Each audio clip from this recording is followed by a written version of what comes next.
All right, all right, all right. We'll get cooking, ladies and gentlemen. Welcome, welcome, welcome. We're excited that you all have joined us today. Greetings from the DC area. I'm down in DC. Where are you out of?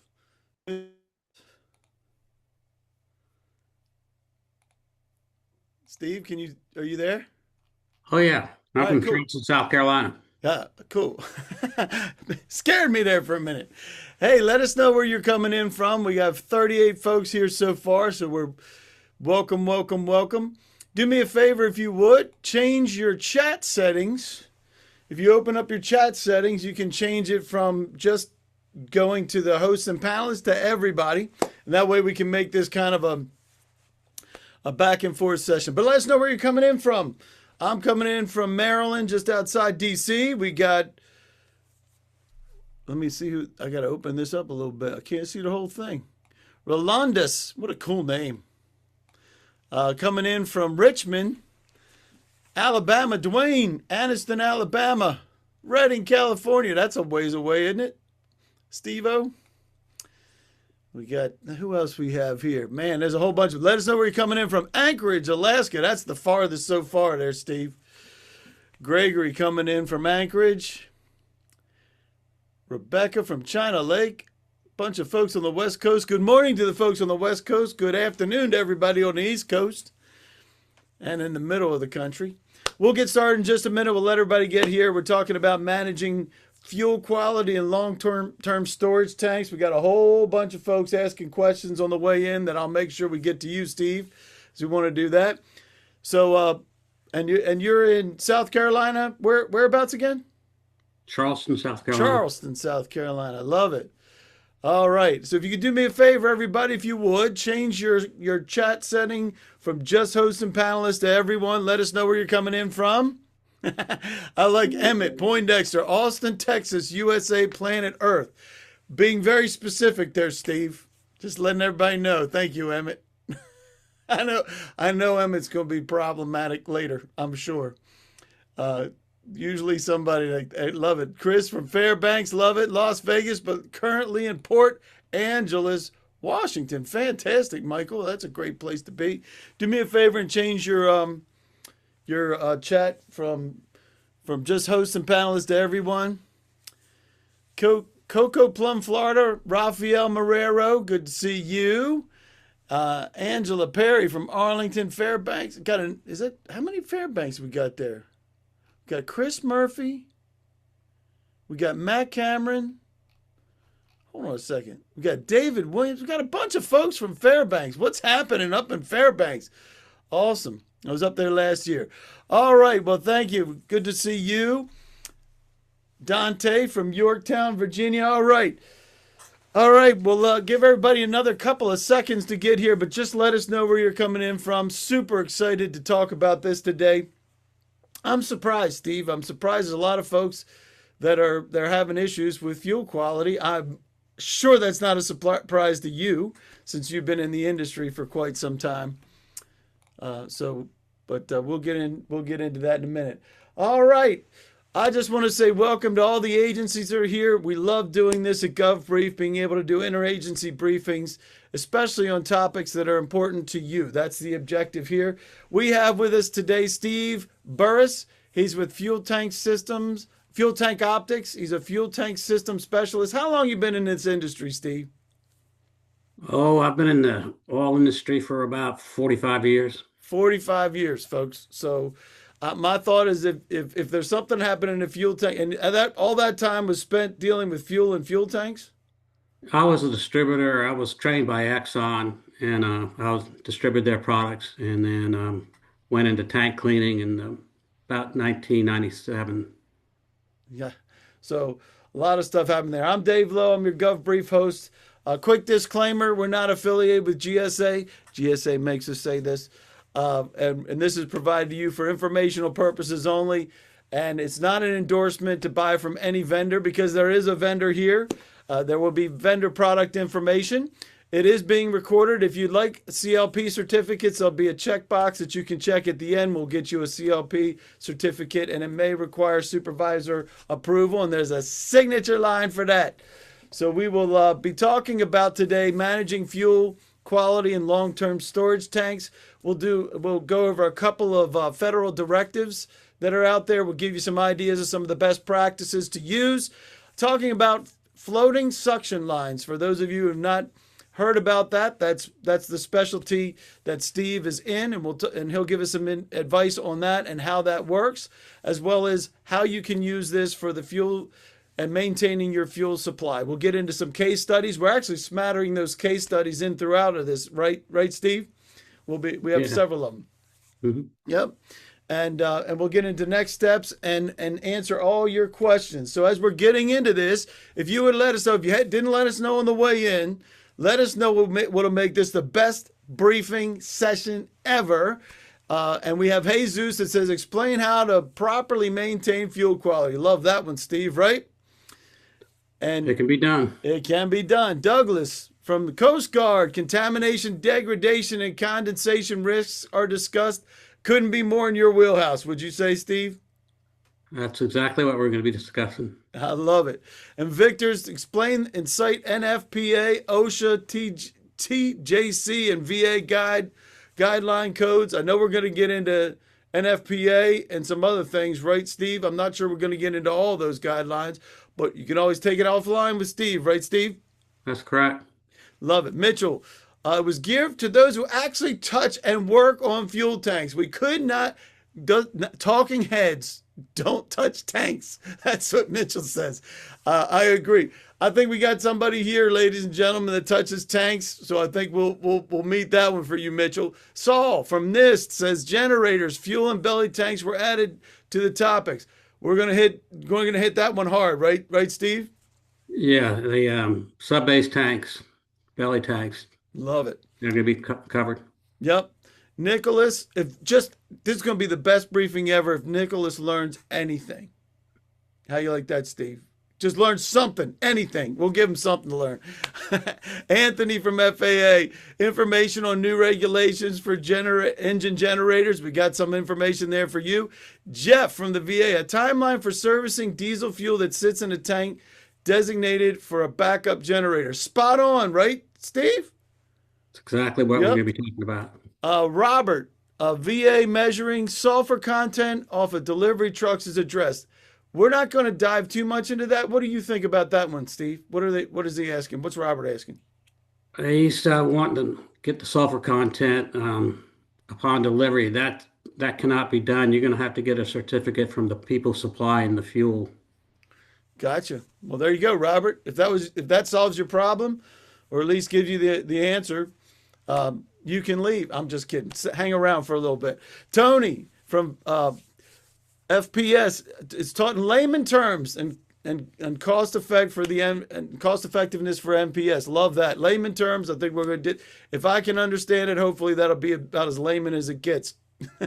Michael at FAA. Briefing materials available to keep. That is going to be the best briefing ever for you, Michael, because we're going to give you all the handouts as well. So please address. Amanda says EO 14154 and 4210. We got 1412, 210. We got that one in the handouts. Evan, generator resiliency. Love that. Heating oil treatment for long-term storage. We'll talk a little bit about that. Jacob, how to keep long-term stored fuel usable. We'll talk a little bit about that, right, Steve?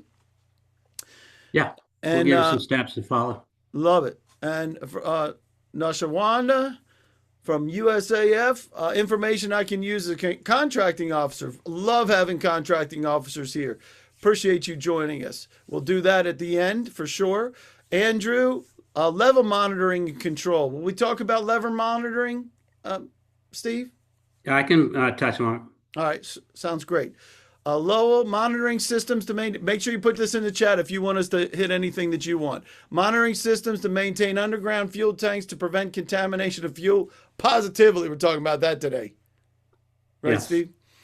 Mitchell, can the FAA be encouraged to keep fuel stabilizers and enzyme treatment on hand for EG and tank technicians? I think that's. You want to give them your good seal of housekeeping approval for FAA to do that? Is that a Sure, good I idea? don't know why they wouldn't have it on site. I agree.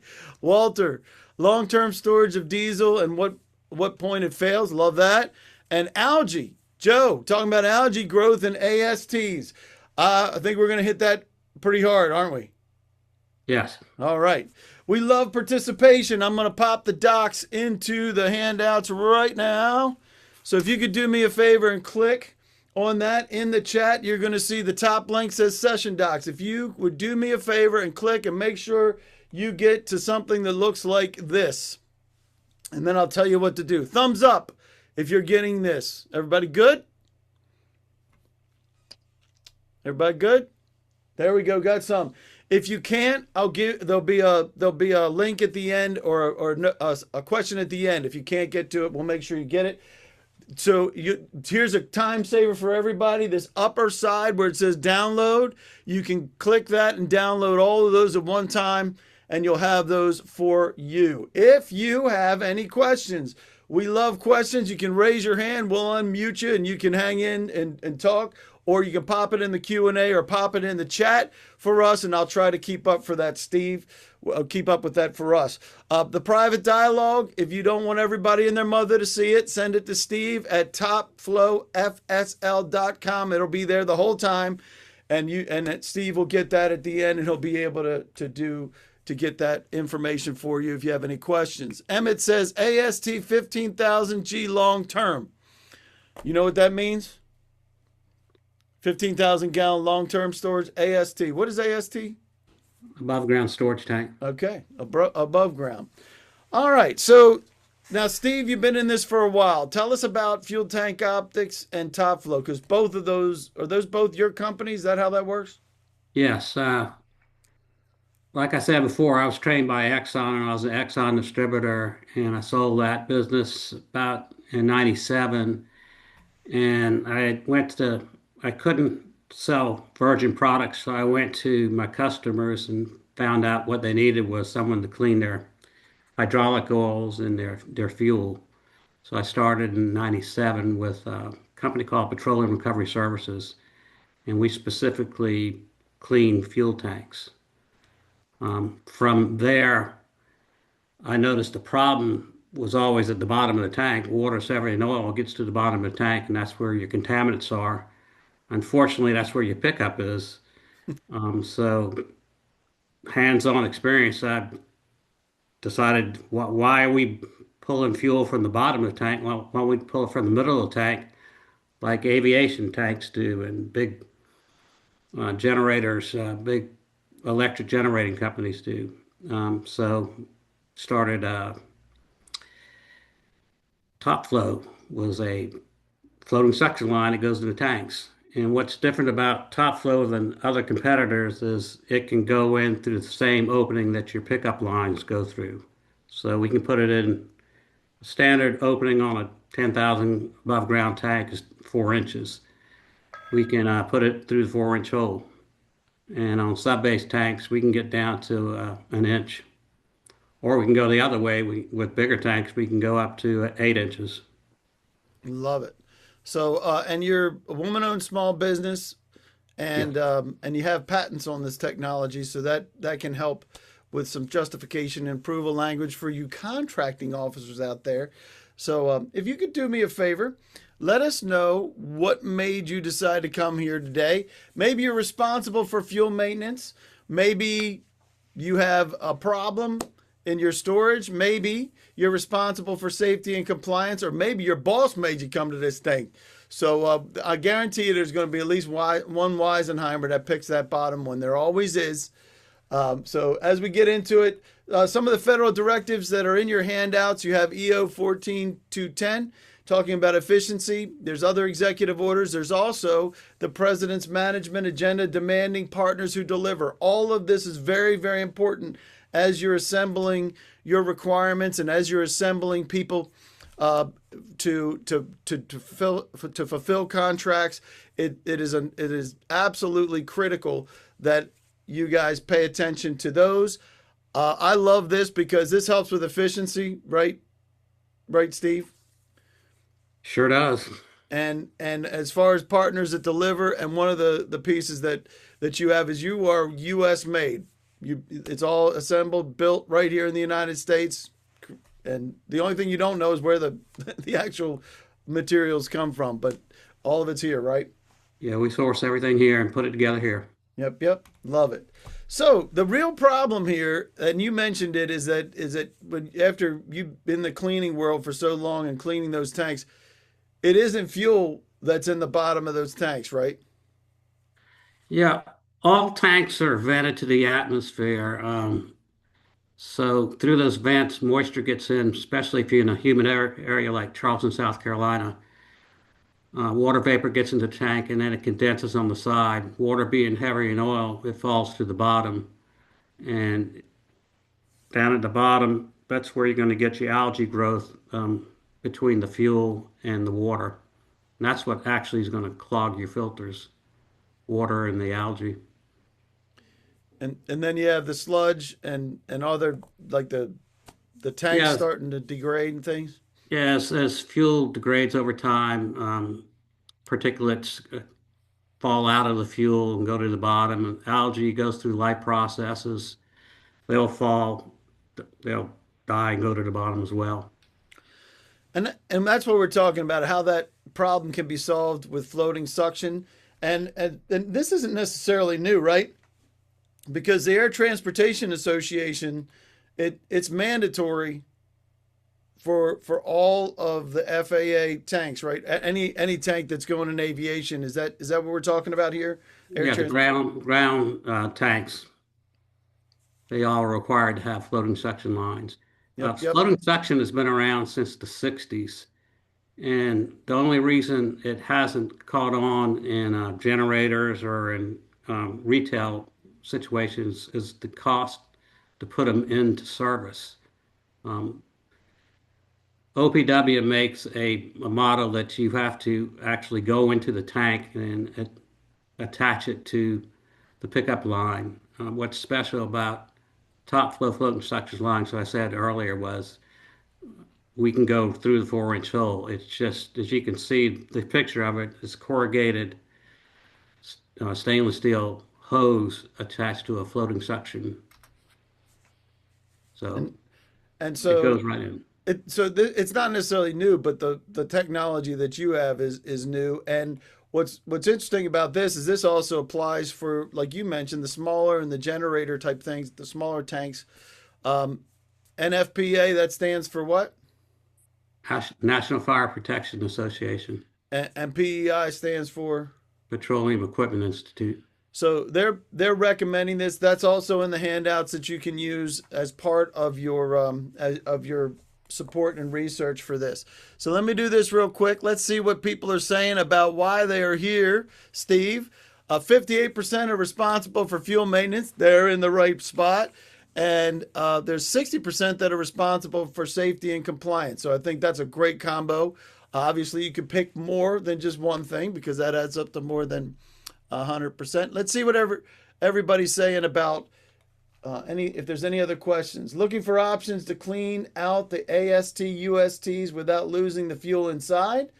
That that's for man. There's a whole bunch of things. F24 DSS, DS2, JP8, JP5, and gasoline. Sounds like David, you're right smack in the middle of that. We'll make sure you get in touch with Steve, and you can talk about that individually. Anything that you'd like to talk about for options for cleaning that out, or you want to push that to the end, Steve? Let's push it to the end. All right. Um, let's see. We have many emergency generators at our power plants and pumping plants. Appreciate that because that's one of the things that we're here for. A boiler operator storage alternate fuel. Okay. We'll push that to the end as well, and we'll see if we can get to all those. Does that sound good, Steve? Sounds good to me. All righty. Let's see what else. Come on now. Come on, Zoom. Help me out. Let's talk about this. What contaminants are you battling in your tanks? Is it water, algae, rust, old tank issues? Is it old fuel, biodiesel issues? What are some of the issues with biodiesel, Steve, while we're on that one? Uh, Biodiesel can hold 10 times the amount as regular diesel of water. You're allowed 500 parts per million of water in diesel. After that, the diesel gets saturated and water starts falling out to the bottom. Hmm. In biodiesel, You multiply that by 10. So you go from 500 parts per million to 5,000 parts per million before the water Yikes. starts falling out. And Yikes. you don't want to be burning that much water content in your engines. Understood. So contaminations that you see here, these are real life images, right? These aren't AI generated. No, I actually took those samples. You took these samples yourself. So for those of you that wanted the hands-on fuel guy, this is your guy. All right, talk about what we're looking at here. We see water on the left-hand side, I think, right? Is that what we're looking at? Yeah, the three pictures, the left hand picture, that's bulk water at the bottom, and the fuel, the red fuel, you cannot see through it. On the top, that same, yes, Mm-hmm. that has water suspended in it. The middle picture is clear and bright diesel. That's what it should look like. And the extreme right picture, again, that is algae between the water and the fuel itself. And there's a lot of folks that are asking, what can we do? Number one thing to do is get the Keep it, water out, right? keep the water out. Keep the water out, get the water out. And then there's a lot of folks who are asking about different types of additives that you can have, or how do you stabilize it? Can you explain what these like? Can surfactants? What is that? And tell us about how what these are and what to avoid. Um, it's called surfactants. I So would thank you avoid very putting much. surfactants in your tank. It dissipates the water, but it also attacks the tank itself, and it cleans the tank. It gets old gunk off the walls of the tank. We had a situation where people were putting surfactants in their tanks, and these tanks were 20 years old, and they had at one time contained high sulfur, and the surfactants were releasing sulfur back into the fuel itself. So instead of having 15% ultra low sulfur diesel in your tank, it was going up to 100 parts per million of sulfur. I like to avoid also emulsifiers because that takes the water from the bottom and suspends it in the fuel to be burned out in the engine. I did this for 30 years and I promoted using demulsifiers that would make the water drop out to the bottom so it could be mechanically removed by suction. And then you do want to use a stabilizer. I use this product, ILFC 1032, which was all around stabilizer additive for fuel. Now you don't sell that, No. so that's just something that you've found that you've used as best practices for stabilizing the fuel. Thumbs up if that's a cool thing that you learned something new about the fuel that ILFC 1032 fuel inhibitor. That was brand new to me. So hopefully somebody there we go. I love that. So let's talk about algae for just a minute because that's part of the problem, right? If there's water, you're gonna potentially have algae. Is that what it is? Yeah, you're not going to have algae unless you have water. And like I said, the water comes in through the vents, or it could come through any any opening into the tank, uh, crack seals or whatever. Especially on underground storage tanks that, like if you have a tank in a driveway and you have water ponding on top of the tank, it can make its way through the sumps or the fill valve or something. But once you get water, that gives bacteria that comes from the air itself a life source. The algae actually, as you can see, it's hanging off the fuel. It eats the fuel as a food source, and it gets oxygen and water from the water. It's an ecosystem. So the first thing is kill it. If you have it, you can kill it, and then it'll sink to the bottom. Is that right? Yeah, so it can be mechanically removed along with Got the it. water. So now, no matter what, if the biggest problem that you found is that the bottom suction, is that what it is? Well, your pickup line is usually located 4 to 6 inches off the bottom and exact area where the contaminants are accumulating. And So you that's a don't want to pretty be Go ahead, Steve. Sorry. This is the way tanks have been designed since tanks started, 50, 70 years ago. There hasn't been any change. And They pick it off the bottom to maximize the inventory in the tank. that makes sense because you want to use it, but you're saying that the bottom 15% is like the contamination zone, Yeah. and so the objective is to move, and that's what the top the top flow as well as any of Any the floating suction line, we're just taking the pickup zone from the bottom to the middle of the tank, away from the contaminants. All we're doing is avoiding the contaminants. and so you've seen this happen many times, but you have a case study that that follows from a marina, right? So Yeah, it was actually right here in Charleston. In your diagram here, you have the vent on the right-hand side of the picture, looking at it. mhm. It was an underground vent that went about 50 yards and then up a pole. It cracked and it let water into the tank. And even though the marina had a Vita root system, an automatic tank gauge, they did not remove the water, and subsequently the water got into 6 megayachts. That is Holy the cow! what you're So pointing at is the pickup line right there, close to the bottom. so then the water started to get into it. They installed a $250,000 filtration system. Did that work? Uh, yeah, it does work, but they didn't need to spend that much money. They pumped 6 mega yachts with water, and they had to repair those yachts. They had to fix the problem.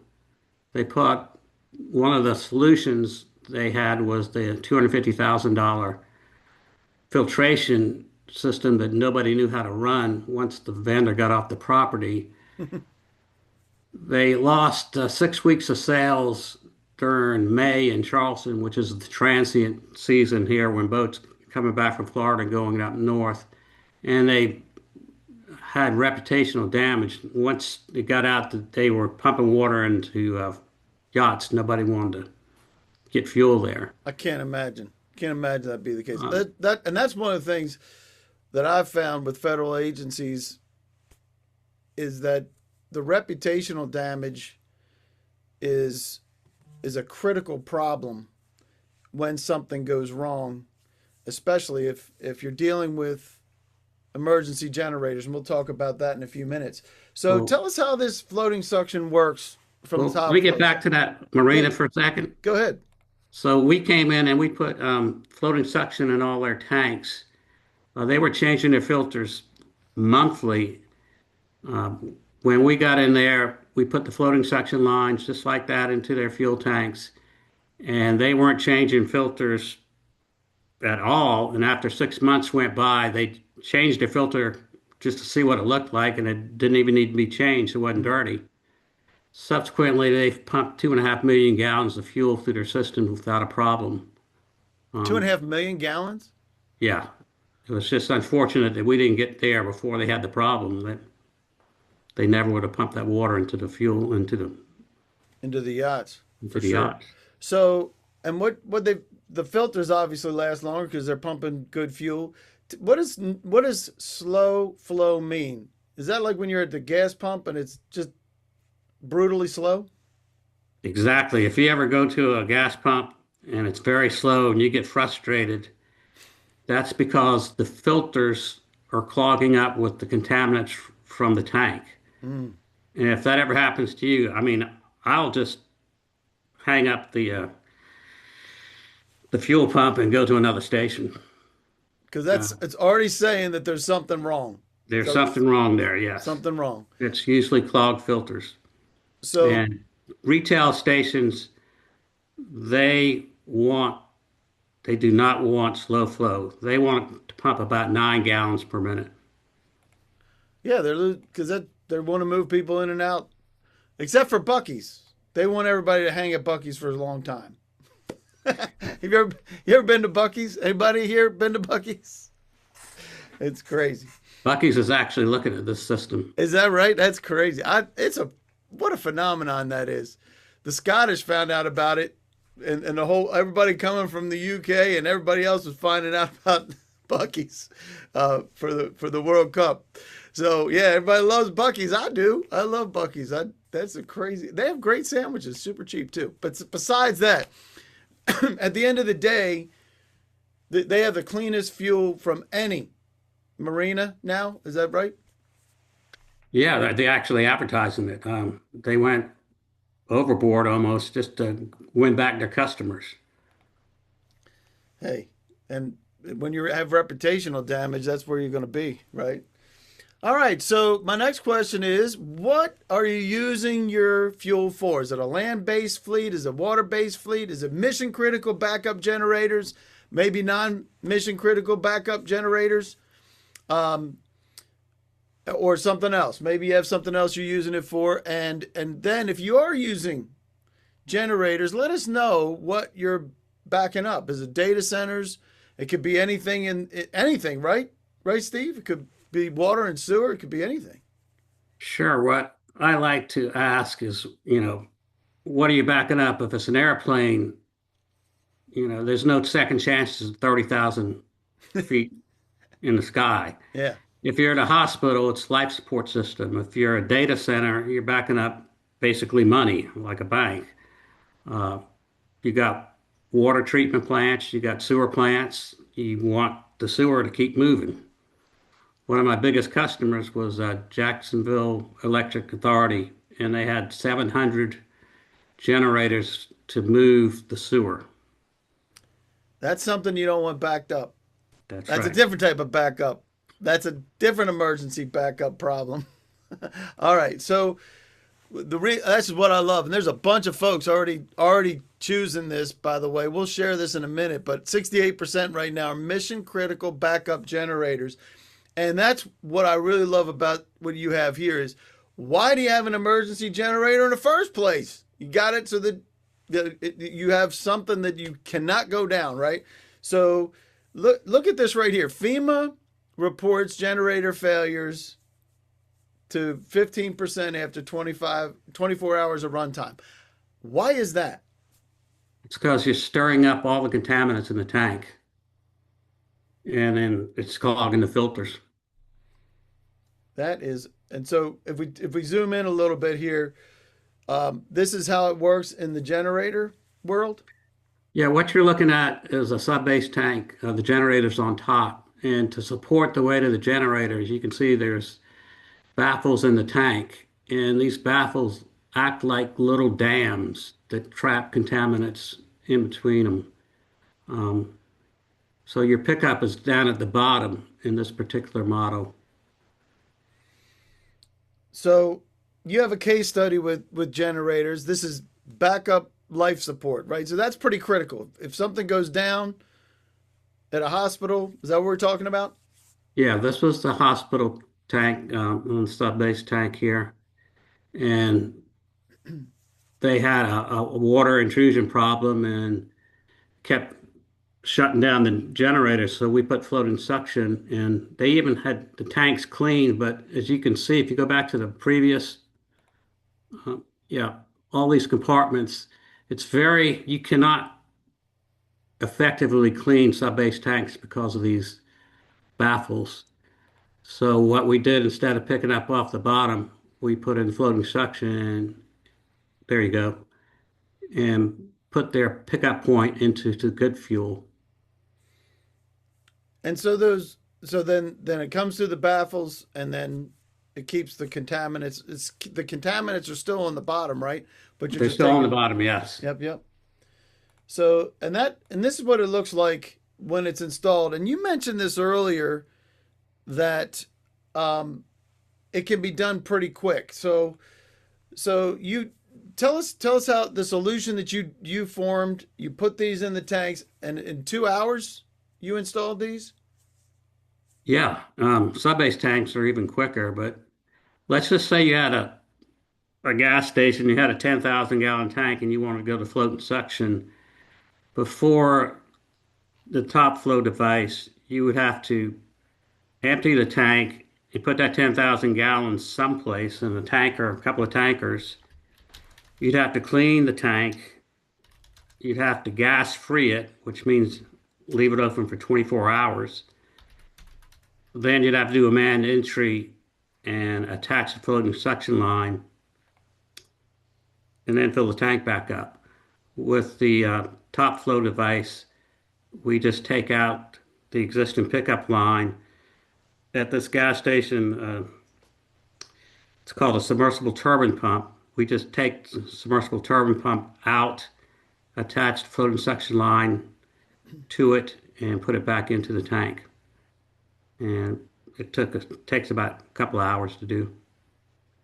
And the good news is you're pulling from the best fuel in the tank. Yes, yes. 7-Eleven is currently doing a project with us, a 6-month study on it, and they have not gone below 8.5 gallons per minute in 6 months on the flow rate. And that means that's not clogging filters or anything. Not clogging filters. They actually had water intrusion in one of the tanks in the 6-month period, and they cleaned the tank, but their flow rate never dropped. Again, we can't do anything about the contaminants. They still need to be manually removed. What we're going to talk about a little bit later, especially for hospital tanks, that some hospitals clean them yearly because that's just what they do. With floating suction, you can delay that and just pump the bottom layer off once a year. And that goes to what John just said. What if you run out of fuel? Does the float drop into the water zone? And then the answer would be yes. Yes. It will. So let's ask this. How often do you clean your fuel tanks? Is it every 6 months, yearly, every other year, never, or maybe you don't know when it's being done, which is all right. We always like to know. So what I like about your case studies is that you have real life experience in dealing with folks like VAs, right? Because you've cleaned those tanks in the past.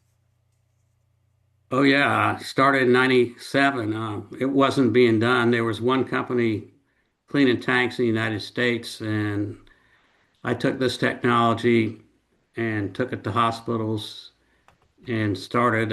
It took me about 10 years to educate the customers what was going on.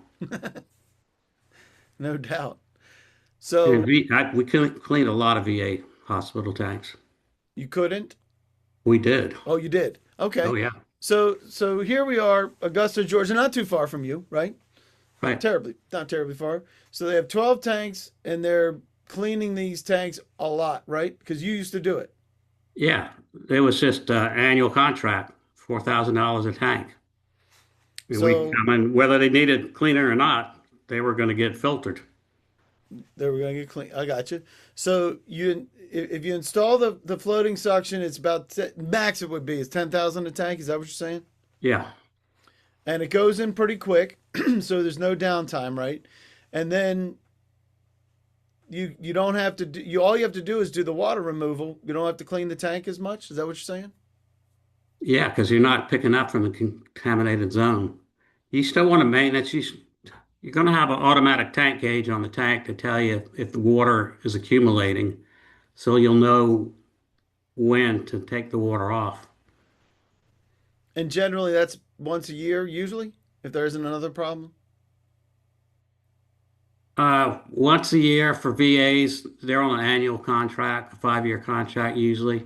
Other hospitals, once every other year. Gotcha. And then if you look at savings, is anybody here heard of energy savings performance contracts, ESPCs? We've done some briefings on those, and it has to do with applying money that you're spending in one area and then being able to reallocate it to another. I'm not sure if you guys are familiar with that.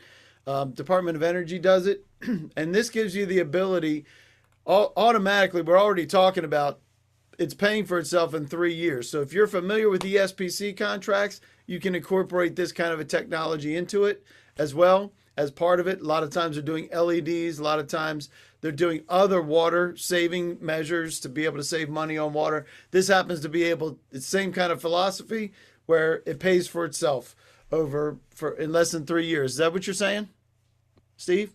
Yeah. Awesome. So let's talk about some of the other benefits. Most of us don't have the mega yachts. I don't know. Maybe there's some folks here that are from the government that have mega yachts. I doubt it. But just protecting the engines that you're talking about here, because if you're if you're using like biodiesel, and you don't recommend that anyway for generators, right? Not for long-term storage.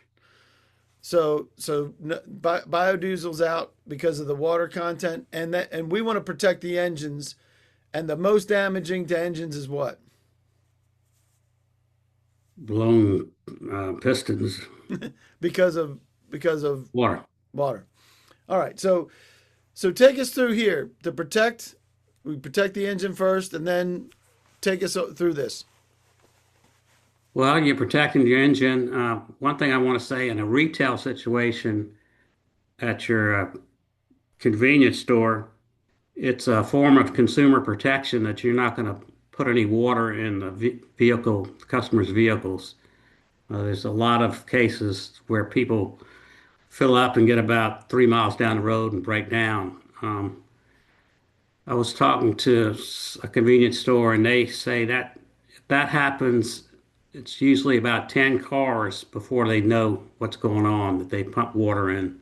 So just like the mega yacht situation, they have to repair those vehicles. They get bad reputation and have to fix the problem.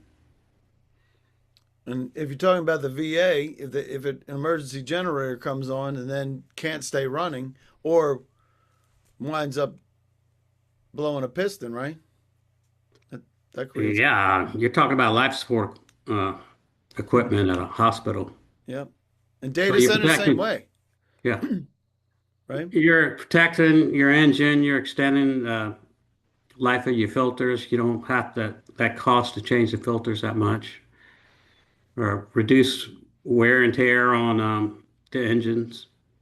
And And like I said, you can defer fuel polishing, what does fuel polishing mean? filtering the fuel, Ah, tank cleaning, fuel polishing. got it. So now, and you're familiar with a lot of different types of suction, fuel suction, but you created Top Flow, and two for there's a couple things that I heard. Is one is that it's small enough to fit into um, tanks that you wouldn't necessarily be able to get into. Is that what you say? Yeah, like these sub-base tanks, you cannot get into those. They're too small. They're only about 4 foot high and 10 foot long. They go under the generator itself. And you can do it like with a little bit of downtime, and what about emptying the tank? You don't have to. It can be done with fuel in it or whatever the fuel level is. So, and you mentioned this before, that the filters last longer because it's using good fuel as opposed to taking it off the bottom. And the slow flow, I've had the slow flow. It's about as frustrating as you can get. I didn't realize I should just hang up the pump. So everybody here, next time you have slow flow at the gas station, hang up that pump, go someplace else, because you're putting bad stuff, potentially putting bad stuff in your tank, right? Well, the dispensers have filters on it, but sometimes those filters will do something called channeling, where they find um, the easiest pass to get through the filters. Which is not good for us. Right. The other thing is, if you ever see a tank transport fueling, putting fuel into the tanks at the convenience store, Hmm. don't get your fuel there. Just go to the next spot. If they're putting what I What's missed hap that part. what's happening is when they're putting fuel into the tanks, it's stirring all the contaminants at the bottom, Oh, and it's going to make the filters clog up and run slower. That is crazy. Two things I learned today. One of it's slow flow, and then if they're filling it while you're there, if you get it before they come, that it's usually okay. Yeah, an hour afterwards it'll settle down. But if that tanker's at the location, just go to the next gas station. I can't tell you how many times I've been at Costco and the tank was there. The tanker was there. Crazy. All right, so you have this other case study with a hurricane. What happened here? Tell us about this. So, in a flooding situation, especially for below ground tanks, underground storage tanks that are susceptible to getting water in it, when water gets into a tank, it displaces the fuel. And like I said, all the tanks are vented to the atmosphere. So the water will go to the bottom and push the fuel up until it pushes it out of the vent. And like Katrina, there was oil slicks all over the place because of displaced fuel. So we did a study and we introduced a half a gallon of water per minute into a 10,000 gallon tank. And the pickup of this tank was 6 inches off the bottom, which represented about 180 gallons uh, in the fuel tank below the pickup. So it took 6 hours for that water to reach the pickup before the generator shut down. With floating suction, the point of floating suction was halfway in the tank, which represented 5,000 gallons. And it took 6 days for the water to reach that level at a half a gallon of water per minute. So, there's nothing you can do to keep the water's going to come in. So the matter of what you want to do is just maintain as much access to fuel as you can. Is that what you're saying? No, what I'm saying is the floating suction line give you a lot more time to react to the situation. It keeps generators on for a longer period of time. After 6 hours, if you're picking up off the bottom, they're shutting down because they're getting water. With floating suction, you can run for 6 days before you have to reach the water, shut down the engines. And that also give you time to remove the water or call an expert to come treat it. Yeah. And with hurricanes, obviously, it's a crazy situation already. So, real quick, as we get you guys out of here, we're going to get to questions in just a minute and make sure we hit everything that we had on the way in. If anything that you're asking in the chats or Q&A, we'll get to that, I promise. And just remember, best practices, it's mandatory for the air transportation. I love what you said. You don't have any second chances if you're 30,000 feet, right, Steve? Unless you have a good parachute. That's right.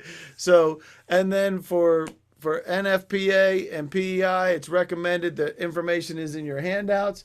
And please consider just taking a look at Top Flow, see if it'll meet your needs. And you have patents that are there. We'll talk about that in just a minute.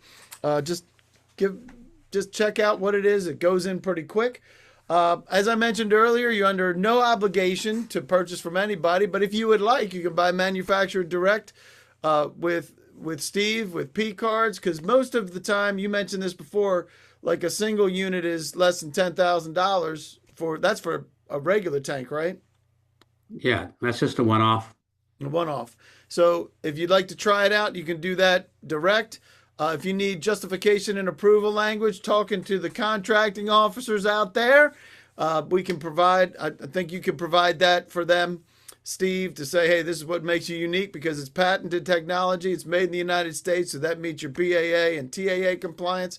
So please reach out to them and make sure you take advantage of the time of talking with Steve. Because how much do you charge to sit down and talk with them about what their situation is? I don't charge anything. Nothing. It's my favorite four-letter word. So the next steps, what would you like to do? If you'd like to get a demo, you'd like to get a quote, let them know. We'd like to be able to help with that. Discuss a pilot. We can do that. If you'd like to receive your CLP, make sure you click that. And do yourself a favor, schedule we'll get some time with Steve. And if you have any additional things that you need, like if the handouts didn't work, let us know. We'll make sure we get those to you a different way. So what you will get is you'll get a recording of this, a link to the recording in a recap email. It'll probably come out tomorrow in the morning after it gets uploaded and we make sure everything works. And you can schedule a one-on-one with Steve. You can just click and ask to schedule time with him. Take some time. Take a look at the demo a little bit deeper into your organization, right, Steve? It will take a look at their individual situation and how you can help them. Does that make sense? Sure does. Yeah. And if you're interested in a pilot, you're doing this with multiple organizations right now. So please do that. Remember to download all the information before you get out of here. Let me make sure I do this. It is the top link right there, the session docs, if you can get to those. And we're gonna do some Q&A. Let's see. We answered John about what do you do if it runs out of fuel, it drops into the water zone. That's true. Rebecca, Let me address that. What's Let me that? address that up. Like I said before, most of these tanks are going to have automatic tank gauges that will allow you to know how much water is in there, and you can also go in there and they will actually cut off the system. You can program it to cut off the system at certain depths. Gotcha. And Tanya is saying contracting officer learning how to help the Army Test Center get contracts in place for tank maintenance and provide emergency repair for those if the tank's equipment fails. Not the tank repair itself, the equipment associated within and outside the tanks. That's where this would apply, Tanya. The more I understand, the better quality contracts I can award. That's why we love you, Tanya. Love the fact that you're here. Love contracting officers that are checking things out outside of just figuring out the contracts, right? Love the T's and C's too, because man, I get fired. There's no way I could do their job, Steve. Can't do contracting officer's job. Couldn't do it. Wesley's asking, what about freeze protection? That's a great question. What would you recommend for that? Freeze protection. Actually, we've been in tanks where the water in the bottom of the tank is turned to ice. With floating suction, you're not down at that level. You're higher in the column of fluid where it's liquid. But you would need to put additives into the fuel, winter additives for diesel fuel. And does that keep it from freezing? Is that what it is? Yeah. Got it. What is the life of long-term fuel for generators with treatment? How long does it usually last? Walter's asking. Shelf life on diesel fuel is generally considered a year and a half to 2 years. With proper maintenance, removing the water and putting inhibitors in, I've seen fuel that's 10 years old and still good. That being said, I am advising a consultant down in Florida. His fuel is 20 years old and he's going to have to get rid of it. It just doesn't have the proper cetane levels. So you do yearly analysis on the fuel, let you know if it's good or not. And what if they have old fuel and don't know what to do with it? What then? What do you recommend? Call me and I'll find a home for it. That's what I'm doing for this outfit down in Florida. They got 2 million gallons of bad fuel. And generally, where would you normally put that? You don't want to put it in an engine, right? No. It goes to re-refiners or asphalt plants or somebody that doesn't have uh, a requirement like generator fuel. That makes sense. So Walter, did that help? All right, let's see what else we got. I want to make sure let me just hold this for a second. All right, Walter says yes, sir. Let me go back here, make sure we got everything that we looked at before about please address. So we got it. We got this one done with the EOs that are in your handouts. Generator resiliency. You feel good we got to that one? Steve, Evan, if Yeah. we missed anything, let us know. Generator and heating oil are the same. All right. All right. We talked, Jacob. I think we did that. Let us know if we missed any of this. We want to make sure we get everything that you asked for. Um, uh, Nashana, I think we asked there's a couple of contracting officers here. Love the fact that you're here. Matter of fact, um, level monitoring. We talked about that. Level monitoring is the automatic tank gauges, the Veeder systems. There's one problem I have with them. Uh, they are measuring bulk water in the bottom of the tank, and that's water that has accumulated, it's fallen out of the fuel. The fuel's really not in compliance.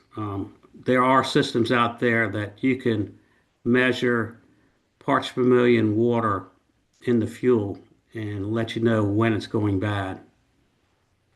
And if you're interested in that, um, just call me on the sideline and I can explain what's going on. All right. And monitoring systems. This is that's what we just did, right? So, Yeah. um, I don't think we're at the pay grade to make recommendations, but we can encourage the FAA, right, for Mitchell? We think that's a good idea. Long-term storage of diesel. And what point does it fail? Walter, we did that one, right? And we did the algae, right? That was earlier on. All right, guys, I think we did it. Um, are there any last minute questions before we get out of here? I'm gonna pop up. Let me get your final screen up there. If you need to reach out to Steve, you can do that anytime. Email address is right there, as well as phone number. And Wesley's asking, have you heard of all tech fuel controls? I have not heard of all tech fuel controls, but I heard of a product called Tank View, which measures fuel quality on a real-time basis. Awesome. So there you go. Any last minute questions before we get you guys out of here? We know that you got another meeting coming up, and we want to be respectful of your time. We really appreciate you joining us and letting Steve show off a little bit about Top Flow. I think it's pretty cool. Good stuff. Congratulations on that, on creating this. And if you know where any place that Steve should be going, please let him know where the best place for him and your organization so that so they can take a look at it. If it isn't you, do us a solid and get us a referral. Sound good? All right, guys, we appreciate you joining us, and we will see you next time. Any last minute things you want to for everybody here, Steve? No, no, I don't have anything else to add.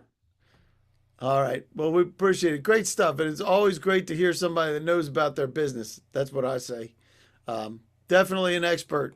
And I love having experts here with interagency briefings. So thank you very much from GovBrief. Congratulations, Steve, on everything you're doing. Thank you. You bet. See you.